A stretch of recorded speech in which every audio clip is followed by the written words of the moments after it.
So here in Act 3, much of the action is concerned with the activities of the four young lovers and the interaction of Oberon and Puck with their magic with those people. And I'm concerned about the necessity to the magic. It seems that the plot needs this, and that's the explanation for how the highest level, the king of the fairies and his chief servant, get involved with mortals. Clearly the magic shapes the story and moves the action. But looking at what the people do, what the young lovers do, it's a question whether any magic is necessary to explain their activities, or whether it's they're just behaving the way lovers do in ordinary life. And we could test that just by going over the actions that they do. So we've seen that Helena is somewhat abject. She has a kind of submissive attitude toward her lover. That Helena cherishes a kind of subordinate female role and looks to it for safety and for the support of other people around her. That seems to be her character. But she's strong in love, and she will follow the man she loves, Demetrius, anywhere, even though he gives her no encouragement. And she has no real hopes, but she loves him so thoroughly that she is loyal and will go with him anywhere, and will accept humiliating, difficult circumstances just to be around him. But because of the magic, then he is suddenly in love with her. Now, of course, to switch lovers is a part of the normal part of the story. There's no magic for these lovers before the story begins in Act 1, and we know that Demetrius used to love Helena. Maybe he was just pretending, but maybe he really did. But in any case, he switched his loyalties. And now the magic has returned him to his natural self in some way. The magic has turned him back to loving Helena. And her reaction is now to think that she's being mocked and made fun of. And she wants to run away. That when she was not loved back, she was willing to follow the man she loved who did not love her, willing to follow him into the forest in the middle of the night and experience dangers and inconvenience. But now that he is loudly professing that he loves her, swearing he loves her, doing anything he can do to convince her that he really loves her, then she wants to go back to Athens. And that's the thing that chases her away. So again, you could ask, is it only magic that would make this craziness? Or is there something natural about ordinary? Is there something from our experience that makes lovers behave this way? No.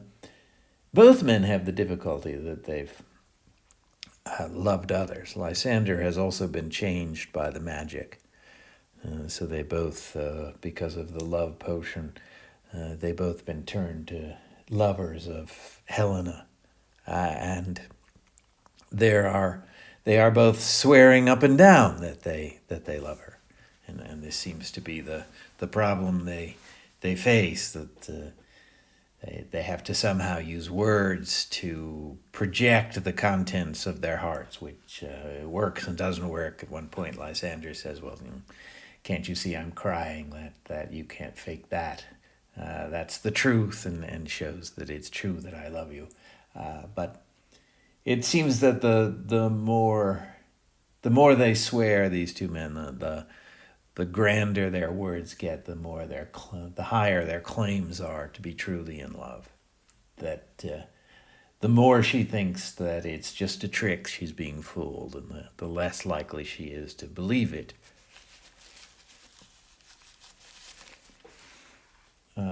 Now,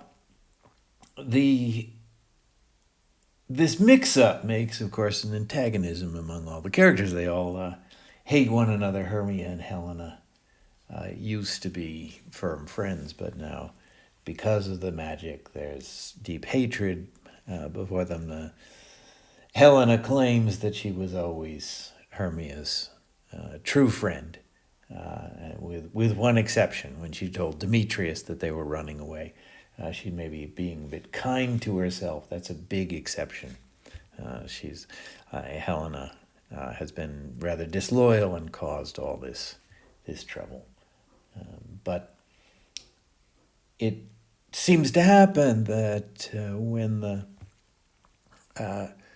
two men love the same woman, they think a little bit more about fighting each other than appealing to the woman, and the women fight each other, and they save their definite hatred for each other. They complain to the men and are sometimes angry and often pleading and clearly upset. But Hermia's response to losing her lover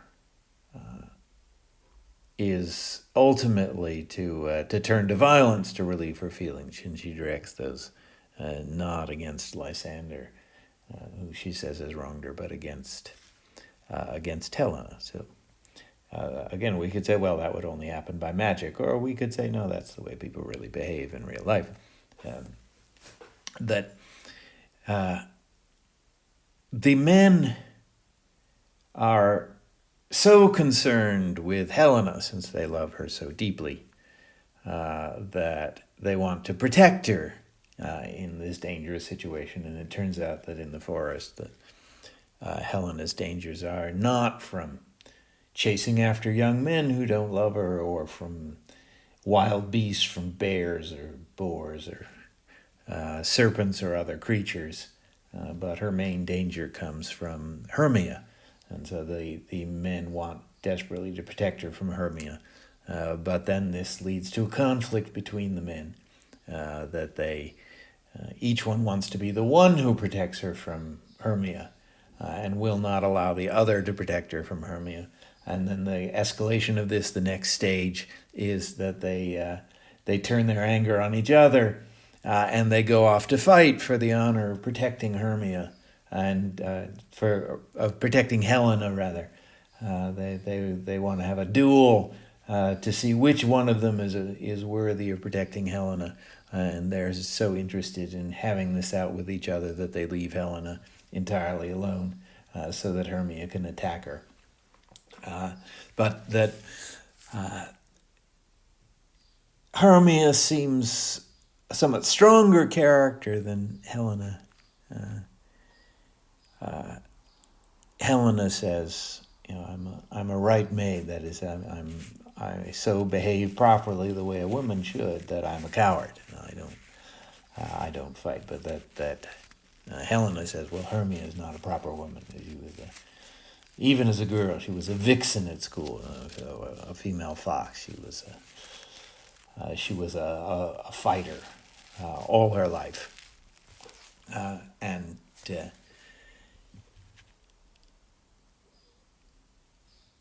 the same question just keeps coming back. It's clearly nonsense.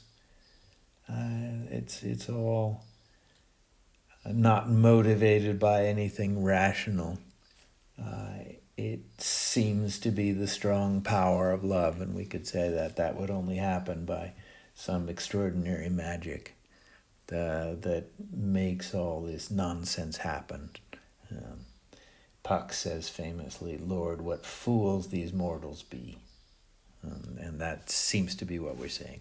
And one could then say, nothing could account for this outrageous behavior other than magic.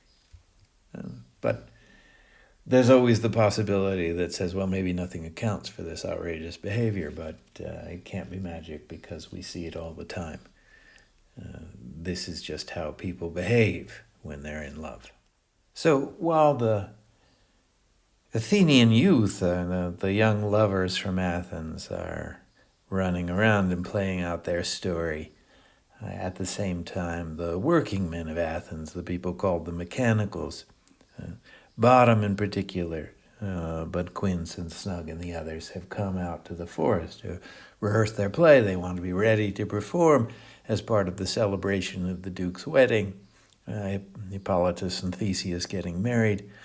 So they are out in the woods to practice, and Puck discovers them and is impressed and somewhat scornful. He looks down on Bottom as an especial fool, and the result is that Bottom comes in for his own bit of magic, and he's not made to fall in love, but he's given an animal's head. He's given the head of an ass. So an ass, a donkey, a farm animal, sort of proverbial for stupidity and stubbornness and low appetites. So Bottom is reduced below the level of a human being to be half an animal, and not a cool animal like a lion or an eagle either, but the most animal of animals. And it may be that Puck thinks that he's changing things, or it may be just that Puck thinks he's revealing the truth about Bottom. He seems to think the Bottom is an ass in the metaphorical way we use that term, and so turns him into one that anybody else can see. It's not clear that Bottom knows this himself. There's no mirror in the forest for him to see himself. But it may be that Puck's idea that this magic translation, this change over Bottom, just shows the truth. And there's some evidence that Bottom is an ass. He's very confident, very sure of himself. He claims sort of the privilege of the greatest philosophers to be all things, to play all the parts, and to inhabit any role, and to do it better than anyone else. So that's the kind of attitude that can get you called an ass. But there is the question among our questions about whether this play really needs magic.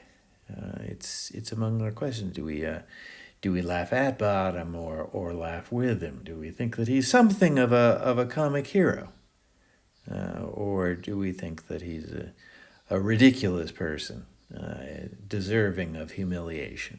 Retaining this question, and I think it is a serious question: do we laugh at Bottom or do we laugh along with him? We'd have to say that he's the most fulfilled lover in this play, or at least we'd have to be open to that possibility. It's either him or Theseus. Theseus marries the queen of the Amazons, and they presumably have a fruitful marriage since they're blessed by the divine creatures at the end. And they raise up kings of Athens, so the most important political people. That would seem to be fulfillment of love. But perhaps it's Bottom who has it most here in this play. Because, in fact, the woman who loves him is even grander than Hippolyta. She's fully divine, where Hippolyta is only partially divine. Perhaps this experience is the height of what love has to offer. And that would make us respect Bottom and to enjoy his experience, even if we laugh at his unworthiness of it. But this seems to go along with his character, that he's willing to overlook his own unworthiness and just to relax and enjoy the good fortune that comes to him, and even to sink down deeper into his smallness and mortality and his earthy appetites. And perhaps that's what love is, to relax and enjoy being an animal. Maybe that's the truth of it. Particularly if you can do that in the presence of a divine creature.